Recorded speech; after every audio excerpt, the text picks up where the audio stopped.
कालिया भली पीएम किसान रे अयोग्य पाइछंती सहायता। राज्य सरकारଙ୍କର कालिया योजना भली केंद्रर पीएम किसान योजना रे अनेक अयोग्य हिताधिकारी टंगा नेइछंती।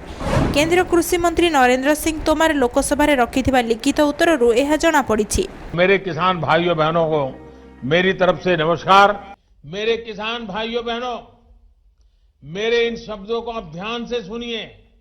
मैं फिर से कह रहा हूं, केंद्र कृषि मंत्री नरेंद्र सिंह तोमर कहवा अनुजाई ओडिशार 8,982 जन अयोग्य चाषी पीएम किसान रे सहायता पाइछंती। सेमानक अकाउंट को जाइछि 4,78,82,हजार टंका। केंद्र मंत्री तथ्य अनुसार पूरा देश में 42 लाख रु अधिक अयोग्य हिताधिकारी खाता को जाइछि प्राय 3,000 कोटी टंका। आश्चर्यर कथा हेउछि अयोग्य तालिकार आयकर देउथबा किछि हिताधिकारी मध्य रहिछंती। ଏହି ଅନିୟମିତତା ପଦାକୁ ଆସିବା ପରେ ଅଯୋଗ୍ୟ ହିତାଧିକାରୀଙ୍କ ଠାରୁ ସହାୟତା ରାଶି କିଭଳି ଫେରାଇ ଅଣାଯିବ ଓ ସହାୟତା ପାଇଥିବା ଆଦାୟକାରୀଙ୍କୁ ଚିହ୍ନଟ ପାଇଁ ଏସ୍ଓପି ପ୍ରସ୍ତୁତ କରାଯାଇ ରାଜ୍ୟମାନଙ୍କୁ ପଠାଯାଇଛି।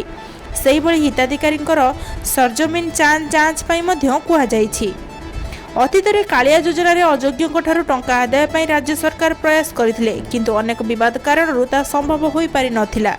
पीएम किसान क्षेत्र में सेमिति हेब नाही तो सेपटे योग्य हिताधिकारी चयन दायित्व राज्य सरकार न्यस्त थिबारु अयोग्य लोक योजना हाथई थिबार सामना को आसिबा परे बर्षिछंती उभय बीजेपी और कांग्रेस।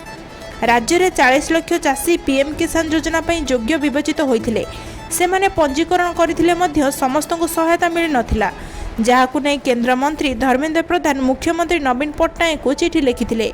जवाब रे कृषि मंत्री अरुण साहू चिठी लिखि किछि वैषयिक समस्या थिबार दर्शाइथिले। भिडियोटी आपण मानकु किपरि लागिला आपण मानकर मतामत आमकु कमेंट सेक्शन में लिखि निश्चित जणाइबे। जदि आपण माने हमर ए चैनल रे नुआ होइथिबे हमर ए चैनल को सब्सक्राइब करि नेबे एवं भिडियोटी भलो लागिले गोटे लाइक करी अधिक रु अधिक शेयर करिवे। धन्यवाद।